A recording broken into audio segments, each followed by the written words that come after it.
শেষ হলো একটি কর্মমুখর সপ্তাহ। 5 দিনে চলতি সপ্তাহের ব্যক্তি, প্রতিষ্ঠান, রাষ্ট্রের প্রাপ্তিযোগ ও ব্যয়ের লেনদেন হিসেব শেষে ভাগশেষে থাকলো কি জানতেই আমাদের আয়োজন ভাগশেষ। সঙ্গে আছি আমি মশিউর অনেক। যুক্তরাষ্ট্রের বাজারে তৈরি পোশাক রপ্তানিতে ক্রমেই অবস্থান হারাচ্ছে প্রধান রপ্তানিকারক দেশ চীন, আর দেশটির হারানো অবস্থানে হিস্সা বাড়াচ্ছে বাংলাদেশ। একটু যদি আমরা বড় পর্দায় দেখে নিতে চাই তাহলে দেখতে পাবো যে যুক্তরাষ্ট্রের বাজারে পোশাক রপ্তানির এই এক দশকে চীনের যেখানে কমেছে হয়েছে পরিমাণ প্রায় 46%, সেখানে বাংলাদেশের বেড়ে 36% গিয়ে পৌঁছেছে। এবং যুক্তরাষ্ট্রের বাজারে পোশাক রপ্তানির এই এক দশকের কার্যতালিকা যদি আমরা একটু আরও বিস্তারিতভাবে দেখতে চাই তাহলে দেখতে পাবো বছর ভিত্তিক যে আলোচনা, সেই আলোচনাতে চীন 2015 সালের যেই বছর, সে বছরে তারা রপ্তানি করেছেন $3054 কোটি, এবং সেই 2015 সালে বাংলাদেশ রপ্তানি করতে পেরেছিল $540 কোটি। কিন্তু বিপরীতে 2024 সালের দিকে যদি আমরা তাকাই তবে যেটা দেখতে পাবো $1651 কোটি যেটা রপ্তানি করতে পেরেছে যুক্তরাষ্ট্রের বাজারে চীন, সেখানে বাংলাদেশের পরিমাণটা প্রায় $200 কোটি বেড়ে দাঁড়িয়েছে $734 কোটি।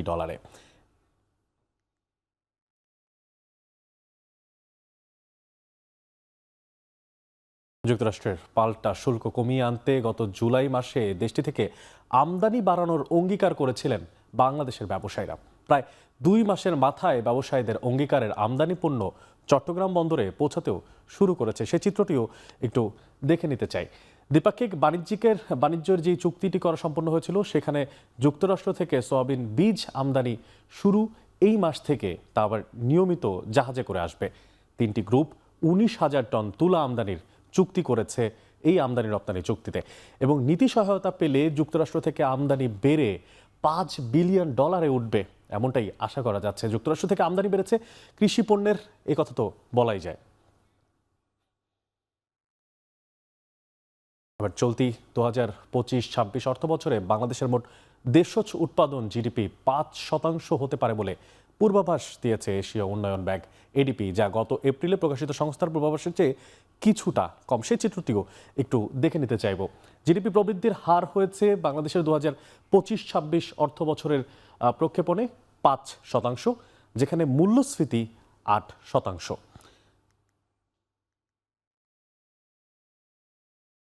বাংলাদেশ সরকারের সঙ্গে $33 কোটি বেশি ঋণ ও অনুদান চুক্তি স্বাক্ষর করেছে এশীয় উন্নয়ন ব্যাংক এডিবি, আর এর মধ্যে বিভিন্ন প্রকল্পে ঋণ দেওয়া হচ্ছে $26 কোটি 91 লাখ। অনুদান দেওয়া হবে $6 কোটি 26 লাখ। এই যে চিত্রটি, সেই চিত্রটির দিকে যদি তাকাই তাহলে দেখতে পাবো যে এডিবি ঋণ অনুদানের ক্ষেত্রে সবচেয়ে বেশি প্রাধান্য পেয়েছে হচ্ছে খুলনা শহরে পানি সরবরাহ, যেখানে $15 কোটি মতো ঋণ সহায়তা যেখানে পাওয়া যাচ্ছে, এবং অনুদান পাওয়া যাচ্ছে $40 লাখ। এছাড়া রোহিঙ্গাদের সহায়তার ক্ষেত্রে $21 লাখ ঋণ সহায়তা এবং $5 কোটি 86 লাখ মতো অনুদান সহায়তা কিন্তু পাচ্ছে। এর পাশাপাশি এডিবি থেকে ঋণ অনুদানের ক্ষেত্রে উত্তর পশ্চিমাঞ্চলে যে বিদ্যুৎ বিতরণ উন্নয়ন, সেই উন্নয়নের ক্ষেত্রেও কিন্তু ঋণের পরিমাণ দেওয়া হয়েছে প্রায় $9 কোটি 10 লাখ, যদিও তার বিপরীতে অনুদানের কোনো সুযোগ সেখানে রাখা হয়নি। সীমিত আয়ের মানুষের কাছে কম দামে মাছের যে পছন্দের শীর্ষে, সেই শীর্ষের সবার উপরের তালিকায় রয়েছে তেলাপিয়া মাছ।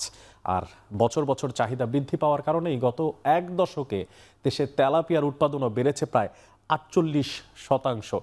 এই 48% যে বেড়েছে, তার কোন কোন জেলাতে কত শতাংশ বেড়েছে বা কত পরিমাণ বেড়েছে তার একটা চিত্র আমরা দেখতে পাচ্ছি। কুমিল্লাতে যেখানে বেড়েছে হচ্ছে 41,461 টন। দ্বিতীয় অবস্থানে আছে ময়মনসিংহ, তারা সেখানে উৎপাদন ক্ষমতা লক্ষ্যমাত্রা অর্জন করতে সক্ষম হয়েছে 34,413 টন। যশোর, চট্টগ্রাম, বরিশাল এর পরের ধাপগুলোতে আছে, তারা যথাক্রমে 22,197 টন, 19,959 টন এবং 11,714 টন তেলাপিয়া মাছের উৎপাদন করতে সক্ষম হয়েছে। রাষ্ট্র মালিকানাধীন 6 ব্যাংকের শীর্ষ 20 খেলাপির কাছে টাকা আদায় হচ্ছে সামান্যই। রাজনৈতিক বিবেচনায় নেওয়া এই সমস্ত ঋণের আদায়ে যে গতিতে হাঁটছে ব্যাংকগুলো, আর এতে এসব ঋণ আদায়ের সময় লাগতে পারে অন্তত 333 বছর। এবার এই যে খেলাপি ঋণের পরিমাণ এবং তার যেই ব্যাখ্যা, তার যদি একটু সমীক্ষা দেখার চেষ্টা করি তাহলে দেখব যে খেলাপি গ্রাহক থেকে আদায় যে পরিস্থিতি, তার ক্ষেত্রে জনতা ব্যাংকের অবস্থান শীর্ষ 20 খেলাপির ওপরে এবং তারা 53,848 যেই কোটি টাকা, সেই কোটি টাকা কিন্তু তারা ঋণ খেলাপি পেয়েছে, যার মধ্যে আদায়ের ঋণ খেলাপি আদায়ের যে লক্ষ্যমাত্রা সেটা ধরা হয়েছিল 5,385। তার মধ্যে 6 মাসে মাত্র আদায় করা সক্ষম হয়েছে 15,12,00,000 টাকা। এবার অগ্রণী ব্যাংকের দিকে তাকালে দেখা যাবে তাদের খেলাপি ঋণের পরিমাণ 11,647 কোটি টাকা, যেখানে তারা আদায়ের লক্ষ্যমাত্রা ধরেছিল 892 কোটি টাকা, যার বিপরীতে তারা 6 মাসে আদায় করতে পেরেছে কিছুটা জনতা ব্যাংক থেকে বেশি 19 কোটি টাকা।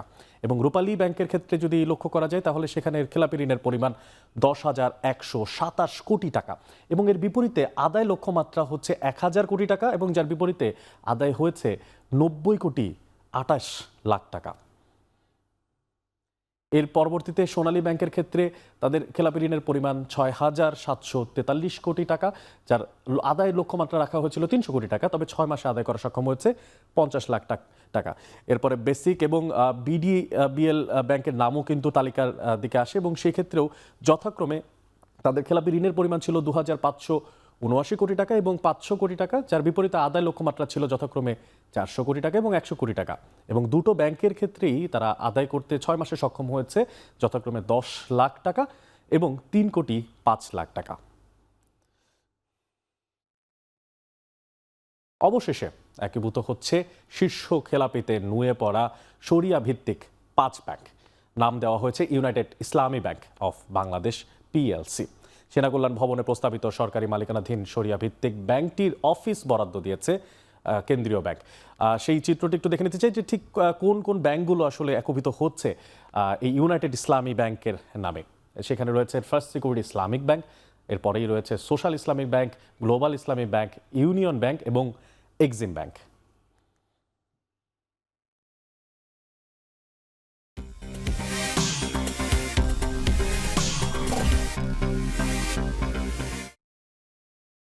দেশের পুঁজিবাজারে মন্দার বছর ছিল 2024 সাল।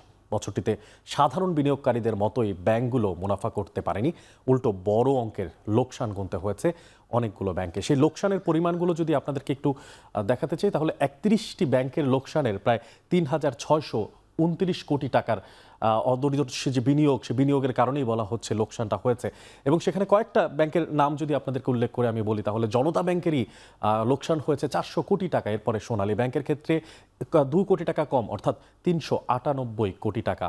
ইবিএল ব্যাংকের ক্ষেত্রে 353 কোটি টাকা, সাউথ ইস্ট ব্যাংকের ক্ষেত্রে 326 কোটি টাকা। এরপরে যদি একটু উত্তরা ব্যাংকের দিকে তাকাই দেখতে পাবো সেখানে তারা লোকসান গুনতে হয়েছে 172 কোটি টাকা। শাহজালাল ইসলামী ব্যাংকের ক্ষেত্রেও লোকসান গুনতে হয়েছে প্রায় 107 কোটি টাকা এবং রূপালী ব্যাংকের দিকে তাকালে দেখা যাবে 153 কোটি টাকা তারা কিন্তু লোকসান গুনেছে। আরও যেই তালিকাগুলো আছে সেই তালিকাগুলোর দিকে তাকালে দেখতে পাবো সেখানে পূবালী ব্যাংকের নাম দেখা যাচ্ছে 48 কোটি টাকা তারাও লোকসান করেছেন। এছাড়াও বেসিক ব্যাংক, সেই ব্যাংকেও কিন্তু 31 কোটি টাকা লোকসান করেছে। ফার্স্ট সিকিউরিটি ইসলামিক ব্যাংকের কথা বলছিলাম, সেই ব্যাংকের ক্ষেত্রেও কিন্তু 30 কোটি টাকা লোকসান হয়েছে।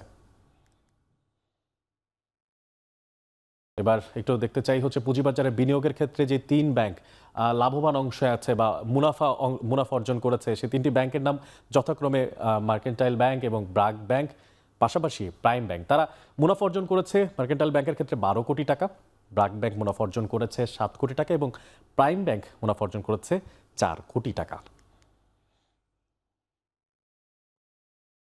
আন্তর্জাতিক শ্রম সংস্থার 3টি কনভেনশন একসঙ্গে আনুষ্ঠানিকভাবে অনুসমর্থন করতে যাচ্ছে বাংলাদেশ। আর এর ফলে শ্রমিকদের পেশাগত নিরাপত্তা, স্বাস্থ্য সুরক্ষা নিশ্চিত হবে এবং কর্মক্ষেত্রে সহিংসতা, হয়রানি কমবে বলে মনে করছে শ্রম কর্মসংস্থান মন্ত্রণালয়। যে সমস্ত কনভেনশনগুলোতে স্বাক্ষর করতে যাচ্ছে বাংলাদেশ, সেই কনভেনশন 3টির যদি একটু আমরা পরিচয় করে দিতে চাই তাহলে আন্তর্জাতিক শ্রম সংস্থার কনভেনশন 155, যেখানে আসলে নিশ্চিত করা হয়েছে পেশাগত নিরাপত্তা ও স্বাস্থ্য সুরক্ষা। এরপর কনভেনশন 187-তে নিশ্চিত করা হয়েছে কর্মক্ষেত্রে নিরাপত্তার মান উন্নয়ন। আর পাশাপাশি 3 নম্বর যে কনভেনশনে বাংলাদেশ স্বাক্ষর করতে যাচ্ছে সেই কনভেনশন অর্থাৎ কনভেনশন 190, সেখানে সহিংসতা ও হয়রানি প্রতিরোধের যে নিরাপত্তা, সেই নিরাপত্তা নিয়েও কিন্তু কাজ করতে যাচ্ছে আমাদের ভবিষ্যৎ বাংলাদেশ। ব্যাংকে টাকা রাখার চেয়ে সঞ্চয়পত্রে বেশি মুনাফা পাওয়া যায়, এমন চিন্তা থেকে অনেকেই সঞ্চয়পত্র কেনেন, অনেকে সংসার খরচের একটা অংশ সঞ্চয়পত্রের মুনাফা থেকে যোগানো দেন। ফলে সঞ্চয়পত্র এখন সামাজিক সুরক্ষারও একটা অংশ হয়ে রয়েছে। এবার সঞ্চয়পত্রের যে ধারণা এবং ধারণার যে চূড়ান্ত ফলাফল, সে ফলাফলের একটা ভরসা চিত্র দেখতে চাই।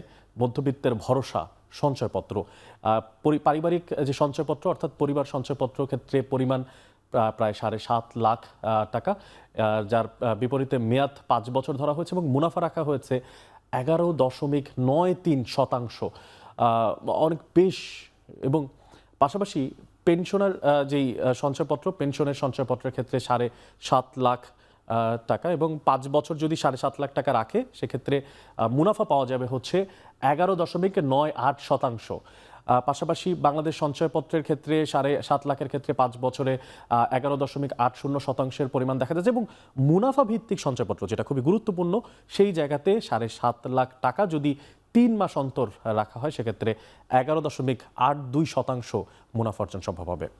এবং এর পাশাপাশি যদি আমরা একটু দেখতে চাই মধ্যবিত্তের ভরসা সঞ্চয়পত্র আসলে মেয়াদ পূর্তির আগে সঞ্চয়পত্র ভাঙলে কি হবে, সেই যে পরিসংখ্যান, সেই পরিসংখ্যানের যে চিত্র, সেই চিত্রটি সর্বোচ্চ 45 লাখ টাকার পরিবার সঞ্চয়পত্র কেনা যাবে, যা শুধু প্রাপ্তবয়স্ক নারীরাই কিনতে পারবেন। দ্বিতীয় পয়েন্টে আমরা যেটা দেখতে পাচ্ছি শারীরিক প্রতিবন্ধী নারী পুরুষ এবং 65 ও ততূর্ধ্ব যে বয়সের পরিবারের সদস্যরা অর্থাৎ বয়োজ্যেষ্ঠ যে সদস্যরা তারা সঞ্চয়পত্র কেনার সুযোগ পাবেন। 3 মাস অন্তর মুনাফা ভিত্তিক যে সঞ্চয়পত্র কেনার সীমা তা ব্যক্তির ক্ষেত্রে একক নামে 30 লাখ এবং যুগ্ম নামে তা 60 লাখ টাকা। আর প্রতিষ্ঠানের ক্ষেত্রে ভবিষ্যৎ যে তহবিলে মোট স্থিতির 50% তা সর্বোচ্চ 50 কোটি টাকায় কেনা যাবে। যে মধ্যবিত্তের ভরসা সঞ্চয়পত্রের একক নামে 50 লাখ টাকা পর্যন্ত পেনশনের যে সঞ্চয়পত্র তা কেনার কিন্তু সুযোগ রাখা হয়েছে। সেক্ষেত্রে অবসরপ্রাপ্ত সরকারি কর্মকর্তারা একক নামে 50 লাখ টাকা পর্যন্ত সঞ্চয়পত্র কিনতে পারবেন। তার পাশাপাশি আধা সরকারি, স্বায়ত্তশাসিত, এছাড়া হচ্ছে আধা স্বায়ত্তশাসিত প্রতিষ্ঠানের যে কর্মকর্তা কর্মচারীরা আছেন, সামরিক বাহিনীর অর্থাৎ সশস্ত্র বাহিনীর যারা হচ্ছেন অবসরপ্রাপ্ত কর্মকর্তা আছেন, তারাও চাইলে কিন্তু একই নামে 50 লাখ টাকার সঞ্চয়পত্র কিনতে পারছেন। এছাড়াও সুপ্রিম কোর্টের অবসরপ্রাপ্ত বিচারপতির তালিকাও কিন্তু ঠিক এই তালিকাতে দেওয়া আছে, রাখা আছে। আরও যদি আমরা বিস্তারিত একটু আলোচনা করতে চাই, এই বিষয়টা সম্পর্কে জানতে চাই, বিশেষ করে মধ্যবিত্তের ভরসা যে সঞ্চয়পত্র সেই জায়গাটায় কোথায় পাওয়া যাবে, কোথা থেকে কেনা যাবে। জাতীয় সঞ্চয় ব্যুরো, যেখান থেকে আপনারা চাইলেই সঞ্চয়পত্র কিনতে পারেন। পাশাপাশি বাংলাদেশ ব্যাংকের শাখা, বাণিজ্যিক ব্যাংকের শাখা এবং ডাকঘর, এই 4টা জায়গা থেকে বাংলাদেশ ব্যাংকের সঞ্চয়পত্র কেনা সম্ভব। 2024 সালের আগস্টে সরকার পরিবর্তনের পর নতুন বড় উন্নয়ন প্রকল্প হাতে নেওয়া হয়নি। পুরনো প্রকল্পগুলোর অর্থ ছাড়াও হয়েছে ধীর গতিতে, যার প্রভাব পড়তে শুরু করেছে ইস্পাত শিল্পে। এবার ইস্পাত শিল্পের দিকে যদি একটু তাকানো সম্ভব হয় সেক্ষেত্রে দেখা যাবে নির্মাণ খাতে স্থবিরতা এবং সামগ্রিক চিত্রের ক্ষেত্রে দেশে ইস্পাত কারখানা আছে প্রায় 200টি, বড় কারখানা রয়েছে 40টি এবং রডের যে বার্ষিক উৎপাদন সক্ষমতা তা এখন 1.10 কোটি টন। পাশাপাশি দেশের বার্ষিক রডের চাহিদা 93.3% এবং দেশে রডের বার্ষিক চাহিদা এখন 75 লাখ টন। এবং পরবর্তীতে যদি একটু দেখতে চাই রডের দামে যে ধস, বিশেষ করে মে মাসের যেই 2025 সালের সেই তাকে 75 গ্রেড রড, অর্থাৎ যেই 75 গ্রেড রড আছে তার মান অনুযায়ী টাকায় বেড়েছে প্রায় 90,000 টাকা। পাশাপাশি 60 গ্রেডে রডে 84,000 টাকা কিন্তু দামে ধস নেমেছে। এবং পাশাপাশি যদি আরেকটু দেখতে চাই 75 গ্রেডের রডের ক্ষেত্রে টাকার অঙ্কে যদি আমরা হিসাব করতে চাই, অক্টোবরের হিসাব করতে চাই মে মাসের হিসাবের বাইরে গিয়ে, তাহলে দেখতে পাবো যে 80,500 থেকে শুরু করে 82,500 টাকা ধরা হয়েছে 75 গ্রেডের রডের ক্ষেত্রে এবং পাশাপাশি 60 গ্রেডের রডের ক্ষেত্রে ধরা হয়েছে সেটা 74,000 টাকা। এবং পাশাপাশি একটু তাকাতে চাই কারখানার বর্তমান অবস্থা। গোল্ডেন ইস্পাত অর্থাৎ যে চট্টগ্রামের যেই সবচেয়ে বড় যে কারখানা, সে কারখানার যদি চিত্রটা দেখতে চাই তাহলে দিনে উৎপাদন ক্ষমতা সেখানে 600 টন রড উৎপাদনের। পাশাপাশি সেখানকার অবস্থা 5 মাস ধরে বন্ধ হয়ে আছে কারখানা, যেখানে কর্মী ছিল 550 জন, যেখানে ছাঁটাই হয়ে গেছেন 450 জন, অর্থাৎ রয়েছে শুধু 50 জন কর্মী এখন বর্তমানে। এবং বিনিয়োগের ক্ষেত্রে 700 কোটি টাকা তাদের বিনিয়োগ এবং মাসিক লোকসান তাদেরকে গুনতে হচ্ছে 4 থেকে 5 কোটি টাকা। এবং কারখানার অবস্থা যদি আমরা আরেকটা কারখানার দিকে তাকাই, চট্টগ্রামের এইচএম স্টিলের ক্ষেত্রে দিনে তাদের উৎপাদন ক্ষমতার হচ্ছে 1000 টন এবং বর্তমান তারা উৎপাদন শুধু করছেন 250 থেকে 300 টন। আর যেই কর্মী ছাঁটাইয়ের কথা বলছিলাম, সে কর্মী ছাঁটাইটাও প্রায় একই। তাদের কর্মী ছিল 800 জন, আর যেখানে সে 800 জনের থেকে ছাঁটাই 200 জন করা হয়েছে এবং বাকি রয়েছেন 600 জন।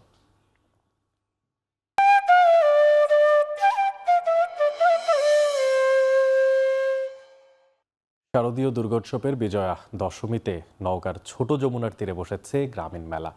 মিষ্টান্ন, খেলনা সহ প্রায় শতাধিক দোকানে নানা পণ্যের পসরা সাজিয়ে বসেছেন সেখানকার দোকানিরা। বিস্তারিত তথ্যপত্র জানাতে ছোট যমুনার আলুপট্টি এলাকা থেকে যুক্ত হচ্ছে সহকর্মী আব্বাস আলীর সঙ্গে। আব্বাস, একদিনের এই মেলা সম্পর্কে সবশেষ তথ্য আপনার থেকে জানতে চাই। কত টাকা বিক্রি হয় সেখানে, কারা আসেন সেখানে ঘুরতে?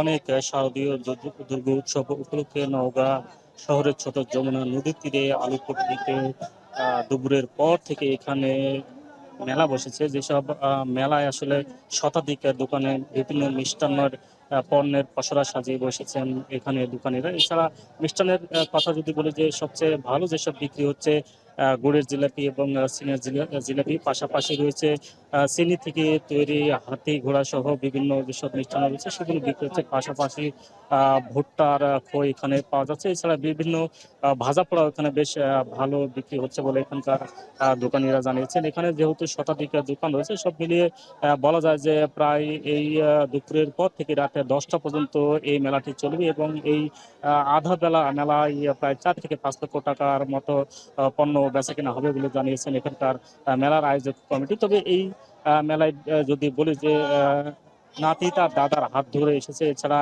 ছোট বাচ্চাদের আবদার পূরণ করার জন্য এখানে তাদের বাচ্চাদের এই মেলায় নিয়ে এসেছে এবং এই মেলায় আসলে মানুষের আগমনে বেশ জমজমাট হয়ে উঠেছে এবং যারা এই মেলায় আসছেন তারা গুড়ের জিলাপি কিনে নিয়ে যেতে ভুলছেন না। গুড়ের জিলাপি যেহেতু বেশি বিক্রি হচ্ছে এবং সবারই আসলে পছন্দ এই গুড়ের জিলাপি, এবং এটি বিক্রি হচ্ছে 160 টাকা পর্যন্ত কেজি। আর এই মেলায় জমজমাট অবস্থা বিরাজ করছে। তবে মাঝে মধ্যে বৃষ্টি হওয়ার কারণে মেলায় কিছুটা বাগড়া। বলা যায় যে এই শারদীয় দুর্গা উৎসব উপলক্ষে এখানে একটা সম্প্রীতির একটি মেলা বসেছে এবং সবার মধ্যে একটি ভালো অবস্থান বিরাজ করছে বলে আমরা দেখছি। তো এই ছিল আমার কাছে এই মেলা নিয়ে সবশেষ। নওগাঁ থেকে সহকর্মী আব্বাস আলী যুক্ত ছিলেন, জানাচ্ছিলেন একদিনের মেলার সবশেষ খবরাখবর। শেষ করছি ভাগশেষ। এখন টেলিভিশন ওয়েবসাইটে দেখতে ভিজিট করুন www.এখন.tv। এছাড়া এখন টেলিভিশন ফেসবুকে দেখতে ভিজিট করুন facebook.com/tv.এখন, এবং ইউটিউবে এখন টেলিভিশন দেখতে ভিজিট করুন youtube.com/c/এখন tv।